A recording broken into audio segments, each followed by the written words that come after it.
Vasculitis. Vasculitis is inflammation of vessel wall. अगर body की large vessels involve होंगी, for example aorta, उसको हम लार्ज वेसल वास्कुलाइटिस कहते हैं. लार्ज वेसल वास्कुलाइटिस दो तरह का होता है, जाइंट सेल आर्थराइटिस और टाकायासु आर्थराइटिस. अगर बॉडी की मीडियम साइज वेसल्स इन्वॉल्व होंगी, specifically renal artery, coronary artery, तो उसको हम मीडियम वेसल वास्कुलाइटिस कहते हैं. मीडियम वेसल वास्कुलाइटिस में poly arthritis nodosa, Kawasaki disease और ब्यूर्गर्स डिजीज़ आती है. अगर बॉडी की small vessels, for example capillaries, arterioles involve होंगी जस्ट लाइक दिस, तो उसको हम स्मॉल वेसल वास्कुलाइटिस कहते हैं. For example microscopic polyangiitis, Churg Strauss syndrome, Behcet disease and granulomatosis with polyangiitis. It is also called Wegener's granulomatosis. Vasculitis के 4 mechanisms हैं. या तो वेसल के अंदर इम्यून कॉम्प्लेक्स डिपॉजिट हो जाता है जिसकी वजह से वेसल की डिस्ट्रक्शन होती है and ultimately it causes vasculitis. या एंटी एंडोथीलियल एंटीबॉडीज़ बनती हैं, वेसल के एंडोथीलियल सेल्स के अगेंस्ट एंटीबॉडीज़ बनती हैं. या ऑटो रिएक्टिव टी सेल्स, ऐसे टी सेल्स जो बॉडी के अपनी ही सेल्स को स्पेसिफिकली वेसल्स को डिस्ट्रॉय कर देते हैं. या एंटी न्यूट्रोफिलिक एंटीबॉडीज़ बनती हैं. वन बाय वन हम इन चारों मैकेनिज़म्स को देखेंगे. First is immune complex associated vasculitis. ऐसा प्रोसेस जिसमें एंटीजन एंटीबॉडी के साथ मिलके एंटीजन एंटीबॉडी कॉम्प्लेक्स बनाती है और ये कॉम्प्लेक्स वेसल के अंदर जाके डिपॉजिट होता है. इस कॉम्प्लेक्स की डिपोजिशन की वजह से इन्फ्लेमेटरी मीडिएटर्स रिलीज़ होते हैं जो इन्फ्लेमेशन करवाते हैं और इन्फ्लेमेशन ऑफ वेसल को वास्कुलाइटिस कहते हैं. Then next is anti-endothelial cell antibodies. Anti-endothelial cells antibodies vessel की एंडोथीलियम के अगेंस्ट एंटीबॉडीज़ बनती हैं. Third is anti-neutrophilic cytoplasmic antibodies. Antibodies neutrophils के अगेंस्ट बनती हैं, वो एंटीबॉडीज़ वेसल को भी डैमेज करती हैं. जिस तरह से ये बी सेल है, बी सेल से एंटीबॉडीज़ बनेंगी. दो तरह की एंटीबॉडीज़ बनती हैं, या CN का या PN का. C is cytoplasmic anti-neutrophilic antibodies and P stands for perinuclear anti-neutrophilic cytoplasmic antibodies.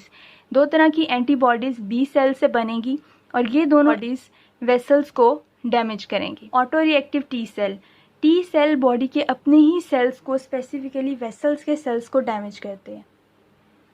First of all large vessel vasculitis. ऐसा वास्कुलाइटिस जिसमें बॉडी की लार्ज वेसल्स इन्वॉल्व होती हैं. First categories giant cell arthritis और temporal arthritis. Giant cell arthritis mean ऐसा inflammation of vessel जिसमें multi nucleated giant cells present होते हैं. And temporal arthritis it means कि बॉडी की टेम्पोरल आर्टरीज इन्वॉल्व होती हैं, स्पेसिफिकली जो फॉरहेड को सप्लाई करती हैं. तो जाइंट सेल आर्थराइटिस में basically multi nucleated giant cells specifically temporal arteries के अंदर प्रेजेंट होते हैं और ये जाइंट सेल्स ग्रेनुलोमा बनाते हैं. लार्ज वेसल वास्कुलाइटिस दो तरह का होता है, जाइंट सेल आर्थराइटिस और टाकायासु आर्थराइटिस. ये दोनों आर्थराइटिस ही ग्रेनुलोमेटियस आर्थराइटिस हैं. ठीक है. जाइंट सेल आर्थराइटिस में मल्टी न्यूक्लिएटेड जाइंट सेल्स बनते हैं. स्पेसिफिकली दो तरह की एंटीबॉडीज़ होती हैं जाइंट सेल आर्थराइटिस में, anti endothelial cell antibodies and anti smooth muscle cell antibodies. Smooth muscles के अगेंस्ट एंटीबॉडीज़ बनती हैं या एंडोथीलियम के अगेंस्ट एंटीबॉडीज़ बनती हैं. ये एंटीबॉडीज़ वेसल की एंडोथीलियम की सेगमेंटल डिजेनरेशन करती हैं. जिस तरह से कुछ सेगमेंट वेसल का इन्वॉल्व है, कुछ सेगमेंट इंटैक्ट है, इस तरह से ये anti endothelial cell antibodies vessel के कुछ खास सेगमेंट्स की नेक्रोसिस करती हैं जिसकी वजह से सब एंडोथीलियल कोलेजन गेट एक्सपोज.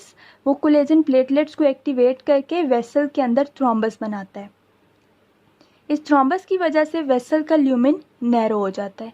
ठीक है. तो first characteristic of giant cell arthritis is vascular stenosis and segmental degeneration of endothelial sales.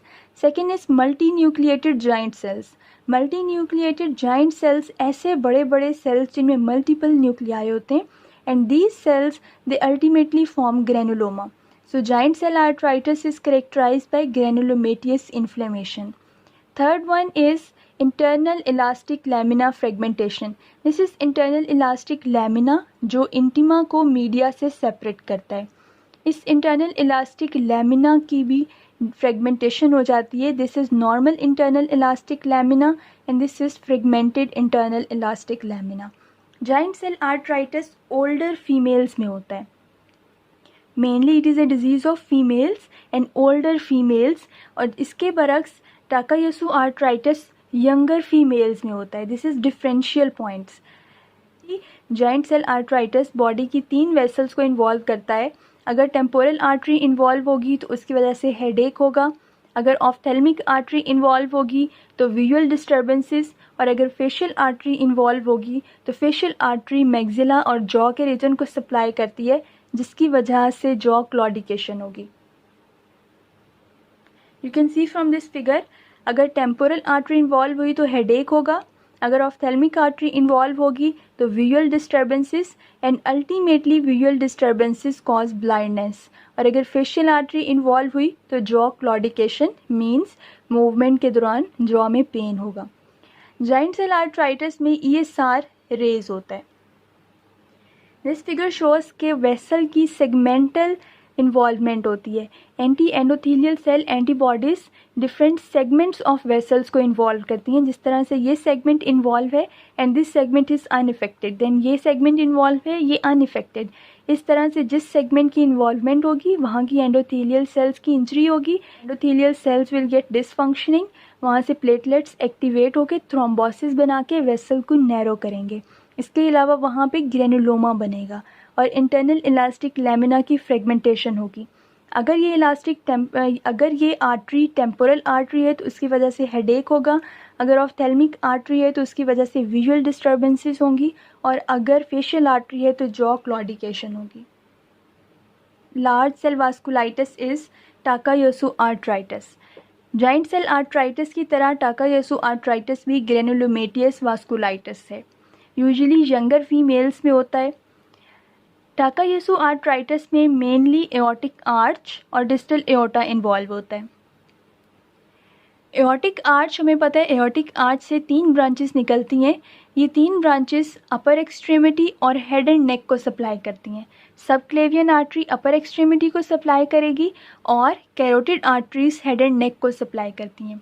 ठीक है, अब जब भी एओर्टिक आर्च का ग्रेनुलोमेटियस वास्कुलाइटिस होता है तो यहाँ से ब्लड सप्लाई नहीं जाती, ना ही हेड एंड नेक को जाएगी तो न्यूरोलॉजिकल प्रॉब्लम्स आएंगी, और ना ही अपर एक्सट्रीमिटी को जाएगी, जिसकी वजह से पल्सलेस डिजीज़, अपर एक्सट्रीमिटी में पल्स नहीं आएगी। हम नॉर्मली रेडियल पल्स को अपर एक्सट्रीमिटी से फील करते हैं। अगर टाकायासु आर्थराइटिस एओर्टिक आर्च को इन्वॉल्व कर रहा है तो अपर एक्सट्रीमिटी में पल्स नहीं होगी, सो it is also called pulseless disease. इसके अलावा डिस्टल एओर्टा इन्वॉल्व होता है और बॉडी की और स्मॉल वेसल्स भी इन्वॉल्व होती हैं, but mainly in टाकायासु arthritis aortic arch and abdominal aorta is involve. This figure shows कि अगर कैरोटिड वेसल्स इन्वॉल्व होंगी जो एओर्टिक आर्च से निकलती हैं तो अपर एक्सट्रीमिटी में ब्लड प्रेशर कम हो जाएगा, सो it is called pulseless disease. यहीं से ऑक्यूलर आर्टरीज़ भी, ऑफ्थेल्मिक आर्टरीज़ भी निकलती हैं, so it causes ocular disturbances. Neurological defects, अगर डिस्टल एओर्टा इन्वॉल्व होगा तो डिस्टल एओर्टा इलियोफेमरल वेसल्स में डिवाइड होता है जो लोअर एक्सट्रीमिटी को सप्लाई करती हैं, और अगर डिस्टल एओर्टा इन्वॉल्व होगा उसका ग्रेनुलोमेटियस वास्कुलाइटिस होगा तो उसको क्लॉडिकेशन ऑफ लेग्स कॉज करेगा। अगर पल्मोनरी आर्टरीज इन्वॉल्व होंगी तो पल्मोनरी हाइपरटेंशन, अगर कोरोनरी इन्वॉल्व होगी तो मायोकार्डियल इन्फाक्शन, और अगर रीनल आर्टरी इन्वॉल्व होगी तो systemic hypertension, but they are less commonly involved. Mainly aortic arch और एओर्टिक आर्च से निकलने वाली वेसल्स, सबक्लेवियन और carotid vessels, and distal aorta से निकलने वाली इलियोफेमरल वेसल्स टाकायासु आर्थराइटिस के अंदर इन्वॉल्व होती हैं, and usually it involves more than 50। Next is medium size vasculitis. ऐसा वास्कुलाइटिस इन्फ्लेमेशन ऑफ वेसल जो मीडियम साइज वेसल्स को इन्वॉल्व करता है। First category is poly arthritis nodosa. Poly mean multiple, arthritis mean inflammation of vessel, and nodosa mean nodules will form. Multiple nodules vessels के अंदर बनते हैं which is associated with inflammation. इसका क्या मतलब है? It is basically segmental transmural necrotizing inflammation. इससे पहले हमने लार्ज सेल वास्कुलाइटिस पढ़ा था, जिसके अंदर मेनली एंडोथीलियम इन्वॉल्व हो रही थी लार्ज वेसल्स की। In polyarthritis nodosa which is medium sized vasculitis, इसमें ट्रांसम्यूरल इन्वॉल्वमेंट होगी, mean all the 3 layers of vessels will involve. ये भी सेगमेंट्स के अंदर होते हैं कि डिफरेंट सेगमेंट्स इन्वॉल्व होते हैं। कुछ सेगमेंट इन्वॉल्व होते हैं वेसल के, कुछ नहीं होते, लेकिन जो सेगमेंट इन्वॉल्व होते हैं उनमें तीनों लेयर्स, इंटीमा, मीडिया, एडवेंटिशिया, तीनों इन्वॉल्व होते हैं। So it is called segmental transmural and necrotizing inflammation because it is associated with fibrinoid necrosis. इसके अलावा यहाँ पे न्यूट्रोफिलिक इन्फिल्ट्रेट भी होता है, जिसकी वजह से वेसल वॉल वीक होती है और वेसल की प्रोट्रूजन होती है, डायलेटेशन होती है, एन्यूरिज्म होता है वेसल का। Polyarthritis nodosa is associated with hepatitis B viral infection. So it is segmental transmural necrotizing inflammation, जिसकी वजह से वेसल वॉल वीक होती है और एन्यूरिज्म बनता है। एन्यूरिज्म की वजह से इस तरह से वेसल की अपीयरेंस होती है। It is called sting of Beed appearance. जिस तरह तस्बीह के दाने होते हैं, बिल्कुल उस तरह से कि जब भी इन्फ्लेमेशन होता है और सेगमेंटल ट्रांसम्यूरल नेक्रोटाइजिंग इन्फ्लेमेशन होता है तो वेसल की वॉल वीक होती है, जिसकी वजह से एन्यूरिज्म होता है। ठीक है, इस एन्यूरिज्म की वजह से आगे ब्लड पास नहीं करता और ऑर्गन्स का इस्कीमिया होता है। अब ये वेसल जिस ऑर्गन को सप्लाई करेगी उससे रिलेटेड सिम्टम्स आएंगी। अगर रीनल आर्टरीज इन्वॉल्व होंगी तो हाइपरटेंशन होगा। अगर मीजेंटेरिक आर्टरीज इन्वॉल्व होगी तो एब्डोमेन में पेन, बिकॉज ये जीआईटी को सप्लाई करती हैं, और ब्लडी डायरिया होगा। अगर ब्रेन की आर्टरीज इन्वॉल्व होंगी तो न्यूरोलॉजिकल सिम्टम्स आएंगी, और अगर स्किन की आर्टरीज इन्वॉल्व होंगी तो स्किन लीयंस होंगी। इन शॉर्ट, पोलीआर्थराइटिस नोडोजा के अंदर मल्टीपल नोड्यूल्स बनते हैं वेसल्स के अंदर because of transmural segmental necrotizing inflammation which is associated with fibrinoid necrosis. इससे वॉल वीक होती है, एन्यूरिज्म बनता है, और ये एन्यूरिज्म एक नोड्यूल की अपीयरेंस देता है। और जिस ऑर्गन की ये वेसल है, अगर उस ऑर्गन को ब्लड सप्लाई नहीं जाएगी तो इस्कीमिया होगा और उससे रिलेटेड सिम्टम्स आएंगी। मेनली रीनल आर्टरीज, जीआईटी की वेसल्स, ब्रेन की वेसल्स और स्किन की वेसल्स इन्वॉल्व होती हैं। Polyarthritis nodosa is associated with hepatitis B infection. Next medium vessel vasculitis is Kawasaki disease. Kawasaki disease is systemic vasculitis. ज़्यादातर बच्चों के अंदर कोरोनरी आर्टरीज़ को इन्वॉल्व करता है। ठीक है, कोरोनरी आर्टरीज़ को वीक करता है, जिसकी वजह से एन्यूरिज्म होता है। इसके अलावा कोरोनरी आर्टरीज़ के अलावा कावासाकी डिजीज़ डिफरेंट और ऑर्गन्स को भी इन्वॉल्व करता है, जिसको हम क्रैश एंड बर्न्स निमोनिक से याद कर सकते हैं। C stands for conjunctiva, R stands for rash, A stands for adenopathy. It means Kawasaki disease में lymph nodes भी involve होते हैं. It causes adenopathy, इसीलिए इस disease को हम mucocutaneous lymph node syndrome भी कहते हैं। इसके अलावा strawberry tongue and hand and H stands for hand and feet changes, usually edematous changes आती हैं। और बर्न स्टैंड्स फॉर फीवर, क्योंकि टेम्परेचर हाई हो तो उसकी वजह से बर्निंग होती है, और फीवर में भी टेम्परेचर हाई होता है। So burn causes fever. ठीक है, तो Kawasaki disease basically it is called mucocutaneous lymph node syndrome, जिसमें बच्चों की कोरोनरी वेसल्स इन्वॉल्व होती हैं। बच्चों में हार्ट प्रॉब्लम्स कावासाकी डिजीज़ में होते हैं। And this disease is associated with different other disease, जिसको हम क्रैश एंड बर्न्स निमोनिक से याद कर सकते हैं। So these are the associated features of Kawasaki disease along with coronary vessels. Next medium vessel vasculitis is Buerger's disease. Buerger's disease basically it is thromboangiitis obliterans. Thromboangiitis mean thrombus बनता है vessel में which is associated with inflammation. Obliterans means blood flow को obstruct करेगा। जब भी vessels में blood flow की obstruction होगी तो उसकी वजह से नेक्रोसिस होगा। स्पेसिफिकली ब्यूगर्स डिजीज़ डिजिट्स को इन्वॉल्व करती है। ठीक है, usually digits of hands and feet. ठीक है, it is Buerger's disease is associated with smoking. Digits को जब सप्लाई करती है और अगर डिजिट्स की ब्लड वेसल्स ऑब्स्ट्रक्ट हो जाएंगी, सप्लाई नहीं जाएगी, तो डिजिट्स का नेक्रोसिस हो जाएगा and it will ultimately lead to auto amputation of digits.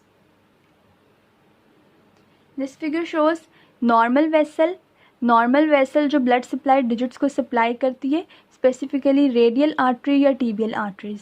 अगर इस वेसल की इन्फ्लेमेशन हो जाएगी और ये वेसल इतनी नैरो हो गई है कि ये इनको सप्लाई नहीं दे रही, तो उसकी वजह से यूजुअली पेरिफेरी के जो डिजिट्स हैं उनका नेक्रोसिस स्टार्ट हो जाएगा, and ultimately these digits will leads to auto amputation, and it is also associated with Raynaud's phenomena. Raynaud's phenomena में क्या होता है, कोल्डनेस की वजह से वेसल्स की वेजो कंस्ट्रिक्शन होती है। पेरिफेरी की जब वेसल्स की वेजो कंस्ट्रिक्शन होगी तो पेरिफेरल स्पेसिफिकली डिजिट्स को ब्लड सप्लाई नहीं जाती, जिसकी वजह से डिजिट्स का नेक्रोसिस स्टार्ट हो जाता है, ठीक है। And this Buerger's disease is associated with smoking, तो स्मोकिंग सीजेशन से ब्यूगर्स डिजीज़ को ट्रीट किया जा सकता है। Next, small vessel vasculitis. Small vessel vasculitis की फर्स्ट कैटेगरी आती है microscopic polyangiitis. Microscopic means small, poly means many, angiitis mean inflammation of vessel wall. Small, बहुत सी स्मॉल वेसल्स का इन्फ्लेमेशन हो जाता है, ठीक है। स्पेसिफिकली कैपिलरीज जो डिफरेंट ऑर्गन्स को सप्लाई करती हैं, स्पेसिफिकली लंग्स, किडनी की जो वेसल्स हैं उनका इन्फ्लेमेशन हो जाता है, नेक्रोटाइजिंग इन्फ्लेमेशन होता है, ठीक है। Microscopic polyangiitis is not associated with any granuloma. Granuloma सिर्फ लार्ज वेसल वास्कुलाइटिस में था।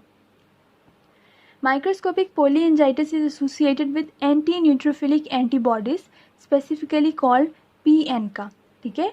इन वेसल्स के अंदर ल्यूकोसिटिक इन्फिल्ट्रेशन आता है, means inflammatory mediators, inflammatory cells इन वेसल्स के अंदर आते हैं, स्पेसिफिकली आर्ट्रियोल्स के अंदर, और ये उनको ब्लॉक करते हैं, जिसकी वजह से डिफरेंट सिम्टम्स आना शुरू हो जाती हैं। जिस तरह से ये नॉर्मल वेसल है, इस वेसल के अंदर जब भी इन्फ्लेमेटरी मीडिएटर्स, इन्फ्लेमेटरी सेल्स आएंगे, और स्पेसिफिकली अगर ये कैपिलरीज हैं तो उसको हम लोग माइक्रोस्कोपिक पोलीएंजाइटिस कहते हैं। अगर ये स्किन की वेसल्स को इन्वॉल्व करती है तो उसकी वजह से रैश होता है। अगर किडनी की स्मॉल कैपिलरीज को इन्वॉल्व करती है तो उसकी वजह से हिमाचूरिया, प्रोटीन यूरिया होता है। So in short, microscopic polyangiitis is ANCA associated necrotizing immune response and it is not associated with any granuloma. इसका मतलब है कि माइक्रोस्कोपिक पोलीएंजाइटिस एनका की वजह से अगर वेसल की डिस्ट्रक्शन होगी और इसके अलावा कोई ग्रेनुलोमा भी नहीं बनेगा तो उसको हम माइक्रोस्कोपिक पोलीएंजाइटिस कहते हैं। मेनली लंग्स, स्किन, किडनी को इन्वॉल्व करता है।